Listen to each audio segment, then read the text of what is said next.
So what's going on, guys? I'm Black Ops Amazing. Welcome back to another video on the channel where today we are back with a Zombies Q&A, the series where I take your questions from the comment section below to do with the zombie storyline, Easter eggs, and I answer them. So as always, if you do go in to enjoy today's video, don't forget to drop a like rating anytime you feel like it. Make sure you are subscribed, but let's get into it. Here we go, and enjoy. And just in case you're wondering, because I haven't done one of these videos in a long time, the main reason because I have answered pretty much everything, I thought, you know what, it's been a while, let's try and find some questions I haven't answered yet, or maybe I have and I've just forgot. But the first one I have from you guys is from Chaos666, and you say, I have a question, what are Samantha Maxis's powers and abilities? Now, of course, we've seen two, or actually a few different versions of Samantha, but her child version and then the grown-up version we see in Cold War or the Dark Ether storyline. And that's important because at one point in our zombie storyline, at the end of the Origins Easter egg, Samantha's innocence was restored, so her powers supposedly were supposed to have been wiped. We know previous to that she was corrupted by the Dark Ether. She had the ability to control the undead. She could open up portals or rifts for teleportation. That's how the zombies got from one place to another, because Samantha would open up a rift for them, send them there, and the zombies would be everywhere that our characters would be. So the most obvious of Samantha's abilities was her power to control the undead. She gained that as soon as she entered the MPD pyramid on Moon. Like I just mentioned, she could also open up rifts, so that's two powers. And the third one, which we saw her use in the map Alpha Omega, I don't know what you would call it, how you would describe it exactly, but she seemed to have the power to destroy everything around her, simply by screaming or shouting. In the Alpha Omega ending cutscene when she sees her father get killed by Dr. Monty, this obviously made Samantha angry, and as soon as she arrived at Nuketown, she burst out and everything around her crumbled. So that was another one of her powers, the ability to, I guess, destroy things around her by screaming or shouting. And in Tagdo Toten we have Samantha's music box, pretty much an item that teleports Samantha to us whenever we need help. And when we use this, we see that she comes out of a portal and seemingly implodes all of the zombies around her. Whether you would count this as a separate power or not, or whether it's too similar to what we saw her do in Alpha Omega,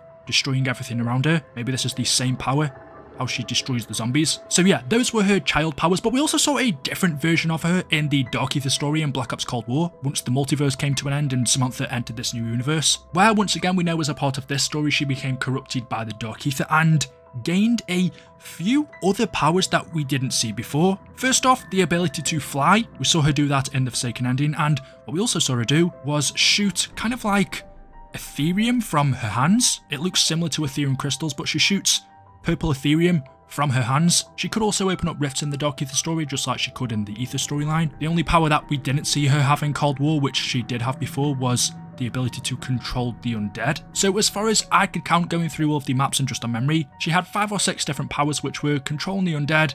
She could fly, destroy / explode things around her, open up rifts, and shoot Ethereum from her hands. The next question of today says, why are there creatures in pods in Kino, and what are they? So this is quite a funny one, because when Kino de Toten first came out in 2010, this was a big question. Everybody was wondering, what are these things inside of the pods? Even though they looked pretty much like zombies, and it would have made sense for them to have been zombies, because they didn't have the yellow glowing eyes. And honestly, the face of them does look a little bit weird, more elongated, still human-like though. There was questions around what these were. Were they the undead? Were they Nova 6 crawlers? Were they something else? Now we know that Kino de Toten was one of the main facilities where Group 935 were making the undead army for Nazi Germany. This is where Group 935 were mass producing zombies, so that aligns with what we see here. All of these pods around the map filled with bodies, more than likely are the zombies that Group 935 have made that they were going to send to the Nazis.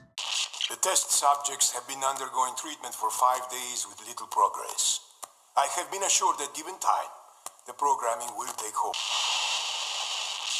So that's the simple explanation. What we see here are the zombies that Group 935 made. They put them in these pods, ready to send them off. When the Zombies Chronicles version of Kino de Toten came out, it pretty much confirmed this. Treyarch made it a lot more clearer, where they actually gave the zombies inside of the pods glowing eyes, so it confirmed that's what they are. You can actually also find them in a few other maps, one of them being Shangri-La, which is kind of strange, because as far as I can remember, Shangri-La wasn't a place where Group 935 were creating undead hordes. But yeah, it's a pretty simple explanation.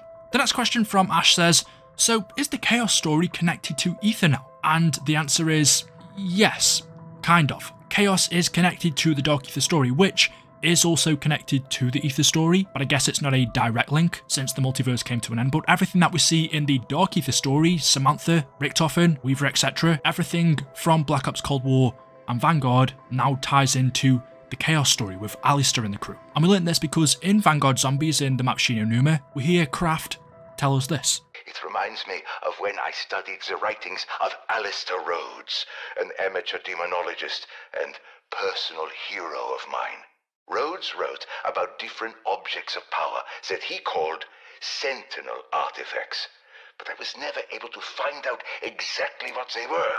Nevertheless, if we can find the relic we seek at Kino Numa, I am quite certain I can use it on Von List and trap Cortifex in that little scepter of his. So he told us that he once studied the writings of Alistair Rhodes, who was also a demonologist. He wrote about something called the Sentinel Artifacts, which of course were a big part of our Chaos story. Professor Kraft actually never found out what these Sentinel Artifacts were, which makes sense, but there does seem to be a connection between Kino Numa and the Vanguard Zombie story to the Chaos story, because in both of these, well, in Vanguard at the end of the Easter egg, we collect the relic, and that's what we were seeking in the Chaos story. I don't believe there's actually any connection as of right now, from what we know, between the relics in the Chaos story and the relic we find in Kino Numa. Maybe that's something Treyarch will expand later on, but this does confirm that Chaos is connected to the Dark Ether story. Being 100% honest, I'm not too sure if I really liked it at first, because Chaos originally we know was a separate story. We were told by Jason Blundell it had no connection to the Ether story,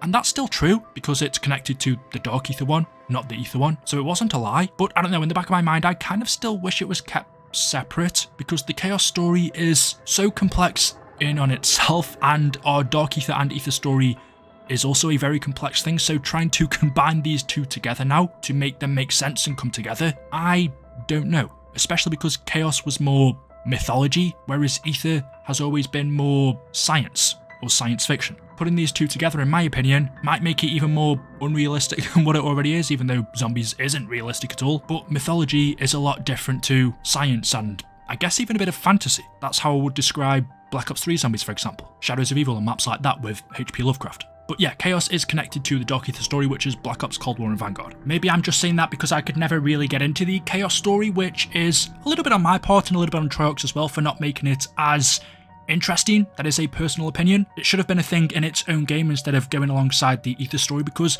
realistically it was never going to compete. Ether was always going to get more interest, so maybe that didn't allow people to dive into the Chaos story, which is also one of the reasons why it didn't get a continuation. It was left on a cliffhanger.